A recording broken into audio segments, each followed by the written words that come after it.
कार्य करने के लिए भगवान की भक्ति करना पड़ेगा, भगवान की कथा का श्रवण करना पड़ेगा, मनन करना पड़ेगा। क्यों? क्योंकि तब तो हमारी बैटरी चार्ज होगी। बोले क्यों? क्योंकि भगवान की संगत करने के लिए और भगवान का गुण अनुवाद करने के लिए हमको ये सत्संग जरूरी है। आज हमारा धर्म क्यों भाग रहा है? हमने सत्संग करना कम कर दिया, हमने बैठना कम कर दिया। आज देखना, पुरानी माताओं के साथ में हमारी नई मैया ना बैठे, बहुत कम बैठेंगे। बोलिए बुढ़िया तो कुछ भी बोल देती। अरे वो बुढ़िया सही मार्ग दिखाती है, जो अपने जीवन पर उसने भोग लिया है। आज देखना, नए बच्चे हमारे बुजुर्गों के साथ में कम बैठेंगे। क्यों? ज्ञान कम होता जा रहा है, सत्संग कम होता जा रहा है। बिन सत्संग विवेक ना हो। जब आप उसको शिक्षा नहीं देंगे तो उसको ज्ञान कहां से बढ़ेगा? आज डांटने में विचार करते हैं हम, उनको डांटने में विचार करते हैं कि कैसे डांटें। बोले गुरुजी हमारा ये एक ही बालक तो है, क्या करें, इसको डांट नहीं पाते। बोले नहीं, डांटना चाहिए, सत्संग देना चाहिए। कल भी बताया था ना कि बोल सको तो मीठा बोलो, कटु बोलना मत सीखो, और बता सको तो राह बताओ, पथ भटकाना मत सीखो।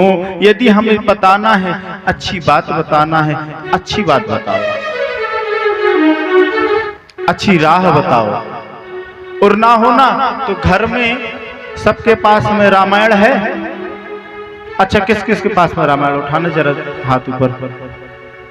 एक दो, हाँ लगभग काफी लोगों के पास में रामायण है, सबके पास में। अच्छा रामायण है तो,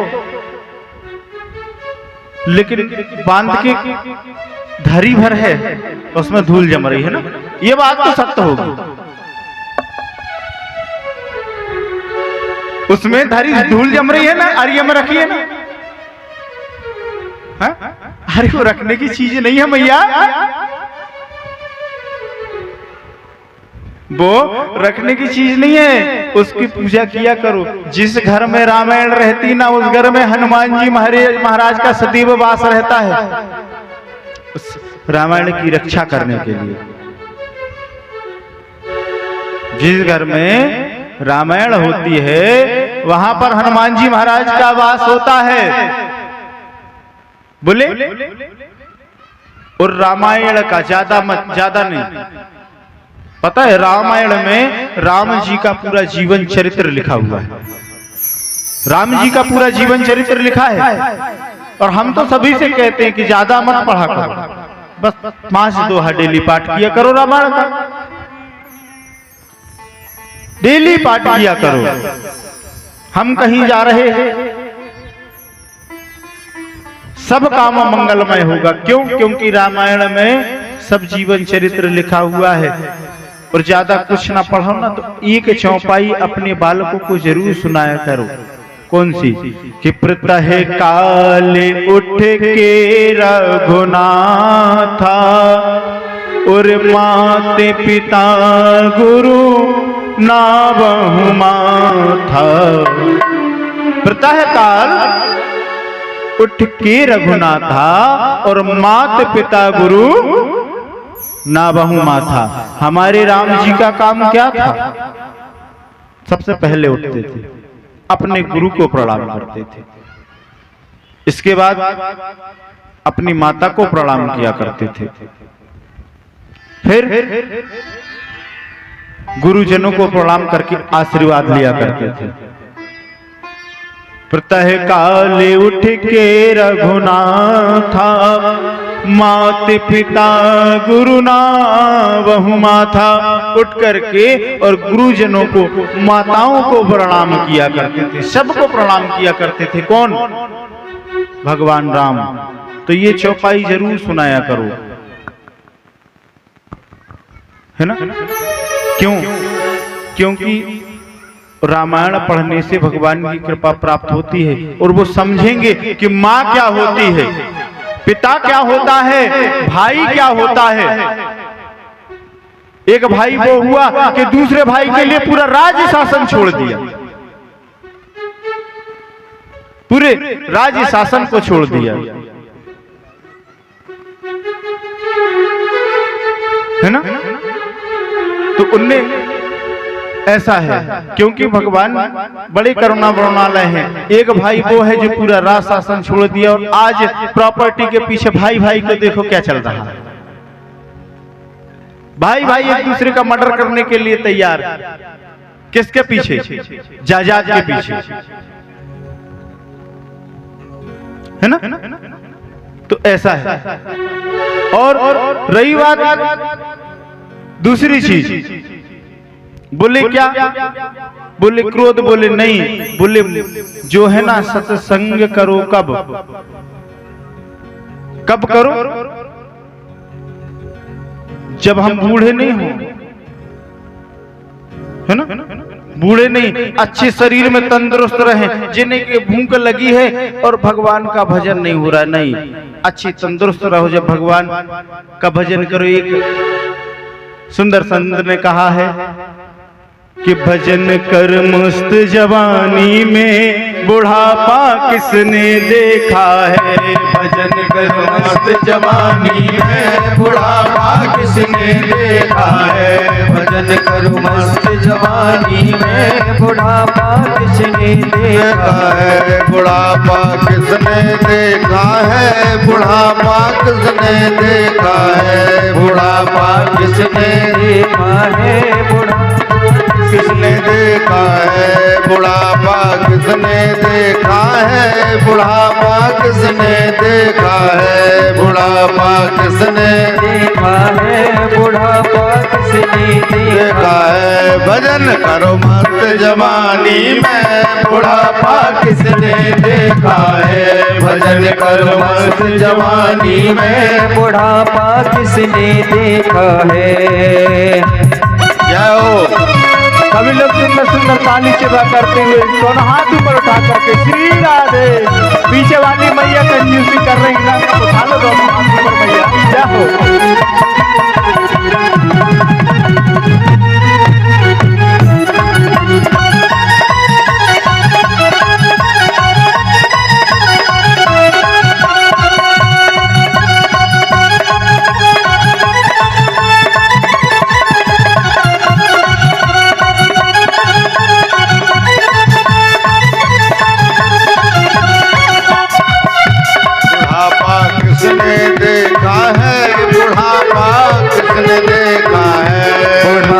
किसने देखा है। बुढ़ापा किसने देखा है। बुढ़ापा किसने देखा है। बुढ़ापा किसने देखा है। बुढ़ापा किसने देखा है। बुढ़ापा किसने देखा है। भजन करो मस्त जवानी में बुढ़ापा किसने देखा है।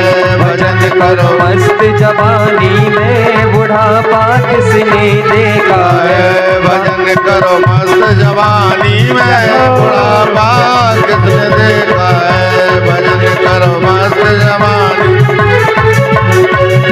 कान से बहरे हो जाओगे, भजन तुम सुन नहीं पाओगे। कान से बहरे हो जाओगे, भजन तुम सुन नहीं पाओगे। भजन भजन करो, भजन करो, भजन करो मस्त जवानी में बुढ़ापा किसने देखा है। भजन कर मस्त जवानी में बुढ़ापा किसने देखा है। सभी लोग सुंदर सुंदर ताली सेवा करते हुए श्री राधे।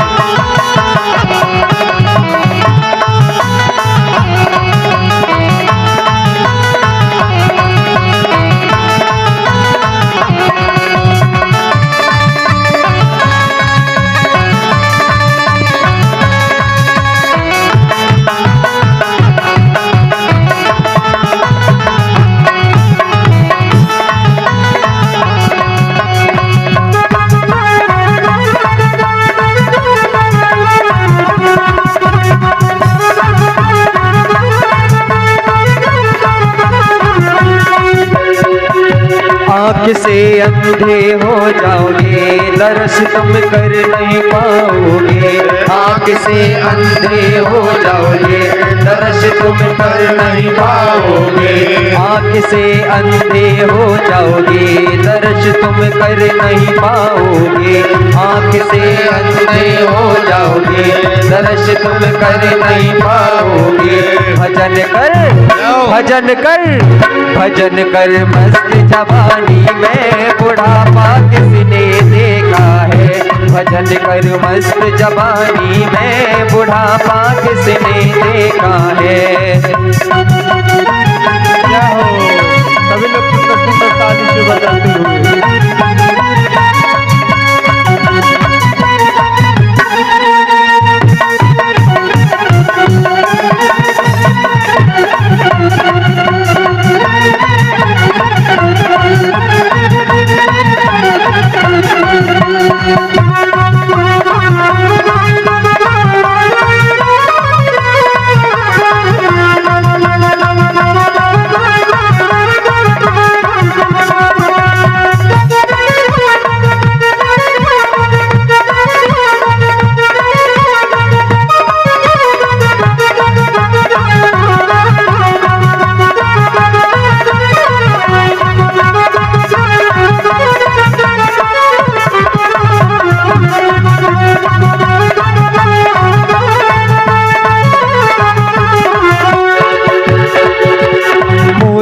गूंगे हो जाओगे, भजन तुम गा नहीं पाओगे।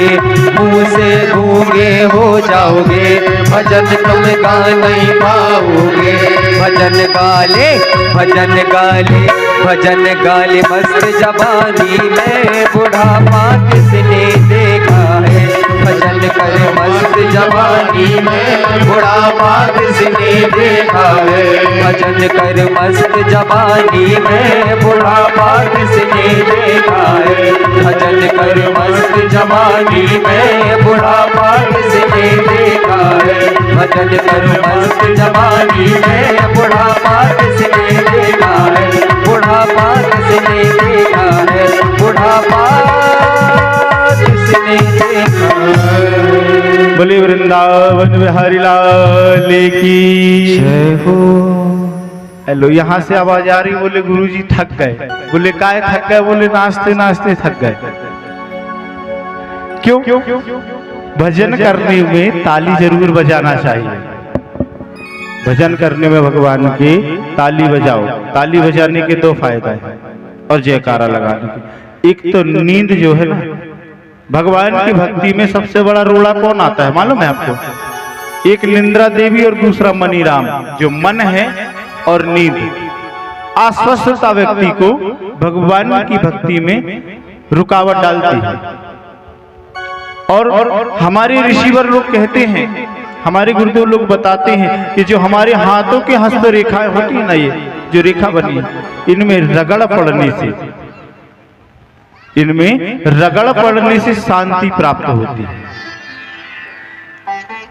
ताली बजाने से।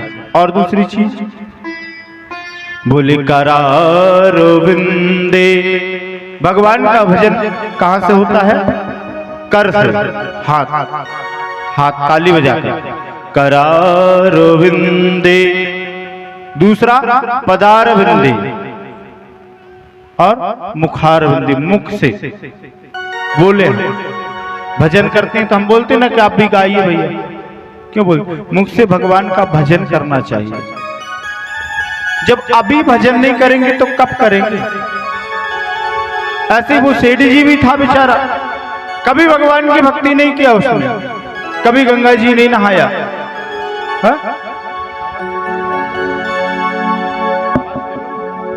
है ना?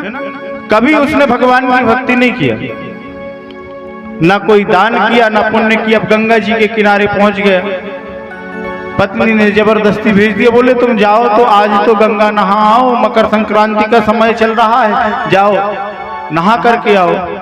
अब विचार कर रहा, बोली जाऊंगा तो दान करना पड़ेगा, वहां ब्राह्मण बैठे रहते, ब्राह्मणों को दक्षिणा देनी पड़ेगी, मेरा मैंने बड़ी मेहनत से कमाया है। बोले नहीं, लेकिन जबरदस्ती बेचारा चला गया और गया। बोले कौन सी घाट जाया जाए? बोले एक काम करो, शमशान घाट रहता ना नर्मदा गंगा के किनारे, बोले शमशान घाट में चलो, वहां पर कोई पंडा पुजारी नहीं मिलेगा, वहां पर कोई पंडा पुजारी नहीं मिलेगा। बोले शमशान घाट के घाट पर चल करके बोले वहीं नहा के जल्दी और जल्दी चला।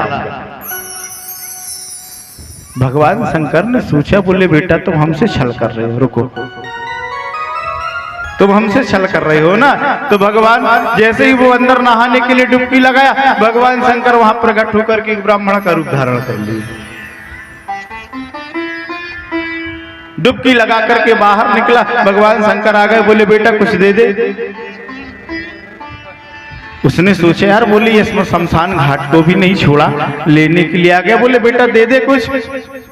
बोले अब नहाने के लिए आया है, तीर्थ व्रत में आया है, कुछ दान पुण्य कर ले। बोले एक काम करो, बोले ठीक है हम आपको दान देंगे, लेकिन अभी हमारे पास में नहीं, हम 1 पैसा आपको उधार में दान में दे रहे हैं। बोले अभी तो ये टल जाए माए। बोले 1 पैसा हम उधार में आपको दान में दे रहे हैं, उधार देंगे। बोले अभी तो है नहीं हमारे पास। बोले शंकर जी भी बहुत होशियार, शंकर जी भी बहुत होशियार। बोले एक काम करो, ठीक है हम उधार ही ले लेंगे। बोले अपना नाम एड्रेस लिखाओ हम। उसने नाम एड्रेस फटाफट बढ़िया नाम एड्रेस लिखा। बोले ठीक है घर जाओ। वो घर पहुंचा, पीछे शंकर जी भी पहुंच गए। भगवान भाई पीछे से पहुंच गए शंकर जी। शंकर जी जब पहुंचे, आवाज लगाई, बोले बेटा घर में हो क्या? उसने खिड़की से देखा, बोली ये तो वही बाबा है जिसको मैंने 1 रुपया उधार दान दिया, ये लेने आ गया भैया। अपनी पत्नी को भेज दिया, बोले जा करके बोल देना अभी नहीं, बाद में आना ले जा लेना। पत्नी आती है, बोले अभी नहीं है, कहीं गए हैं, कुछ समय बाद में आना ले जा लेना। बोले कुछ काम? बोले हाँ कुछ काम है, जरा सेठ जी को बुला देते, हमारी पुरानी मित्रता है, उनसे मिलना है। बोले अभी तो नहीं है महाराज। बोले कुछ समय बाद में आ जाना। बोले एक काम करते, हम यहीं पर विश्राम कर लेते, जब तक वो आता है ना मैया, कुछ खाने आने को बनाई हो तो ले आओ। देखो बाबा बड़े छलिया है, कुछ खाने आने को बनाई हो ना तो ले आओ। जब तक वो आता है, जब तक मैं इंतजार कर लेता हूं। अंदर जाकर के देवी ने कहा, बोले उसको 1 पैसा दान में देना, तब तो वो तो भोजन भी मंगा रहा है, अब तो पैसे के साथ हम भोजन भी देना पड़ेगा। बड़े विचार में आया। बोले एक काम कर, जाकर के कहते उनकी तबीयत खराब है तो वो नहीं मिल पाएंगे। देवी फिर आती है, बोले प्रभु ब्राह्मण देवता अभी पति देव की तबीयत खराब है, आप बाद में आना। भगवान शंकर बड़े छलिया, बोले अरे देवी हमारे मित्र हैं, बताओ ना तबीयत खराब है, जाकर के मैं जरा उनको दवाई अवाई दे दूं, मिल तो लूं, नहीं तो कहेगा मित्र आया और बेघर मिले चला गया। मित्र आया और बेघर मिले चला गया, इसलिए मैं जरा उनसे मिल तो लूं जाकर के। देवी कहने लगी, बोली रुको रुको रुको। फिर गई मैया अंदर, कहने लगी, बोले अब तो वो तो मिलने को तैयार हैं आपसे, कह रहे हैं कि मित्र की तबीयत खराब है तो हम मिल करके जाएंगे। अरे यार, बोले क्या किए? बोले एक काम कर, तू जाकर के कह दे कि उनकी तबीयत खराब थी, वो मर गए, कम से कम मेरा 1 पैसा तो बच जाएगा। जाकर के कह दे तबीयत खराब थी, वो मर गए। देवी कहने लगी, तुम तो बड़े हो, बताओ मृतक हो गए। जाकर के देवी का आकर के रोने लगी। बोले थोड़ी रो करके कहना, नहीं तो वो समझ जाएगा। वो देवी आकर के रो करके कहने लगी, बोले बाबा बड़ी तबीयत खराब थी, वो तो स्वर्ग को सिधार गए हैं। अभी अभी मैं जाकर के देखी तो उनकी श्वास नहीं चल रही है। भगवान शंकर कहने लगे, अरे देवी बड़ी दुखद कथा बताई तुमने, अब तो मैं और भी नहीं जाऊंगा। भगवान शंकर तो सब जाने, मैं बताओ मुझे मालूम नहीं था, मैं उसका मित्र हूँ, वो कम से कम मैं आ गया तो उसकी अंतिम यात्रा में तो शामिल हो जाऊंगा, है ना, उसकी अंतिम यात्रा में तो शामिल हो जाऊं। निकाला भगवान शंकर ने बाहर निकाला, चिता तैयार की ले जाने वाली, उसमें लेटा दिया। लेकिन देखो वो सेठ अभी भी नहीं उठ रहा है। ठटरी में उसको लेटा दिया गया, 4 लोगों ने ले गए।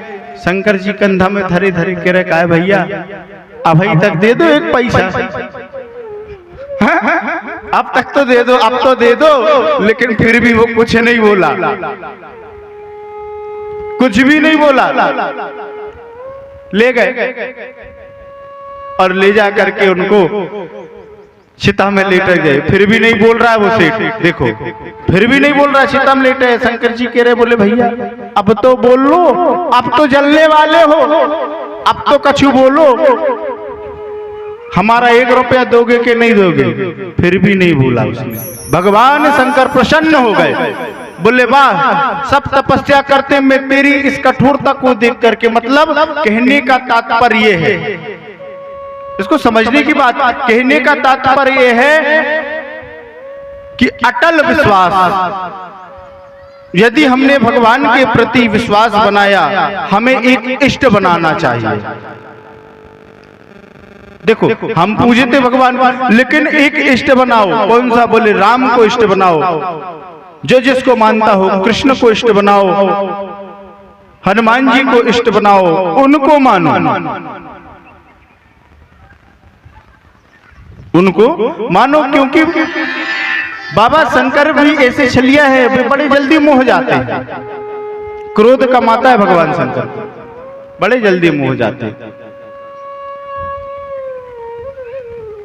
उनको एक बेलपत्र चढ़ा दो, त्रिदलम त्रिगुणाकारम नेत्रम च तथा तुम बेलपत्रम सर्व पाप संहारम। भगवान सर्व पाप को हर देते हैं एक बेलपत्र चढ़ाने से।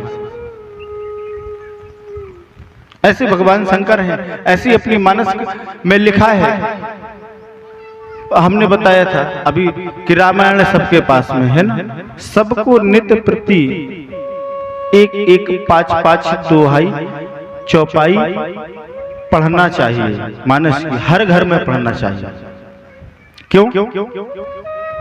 क्योंकि उसमें भगवान का जीवन चरित्र लिखा हुआ है, राम का जीवन चरित्र लिखा हुआ है कि माताओं को कैसा रहना चाहिए, बालकों को कैसा रहना चाहिए, भाइयों को कैसा रहना चाहिए, सबका जीवन चरित्र लिखा हुआ है मानस में। भगवान राम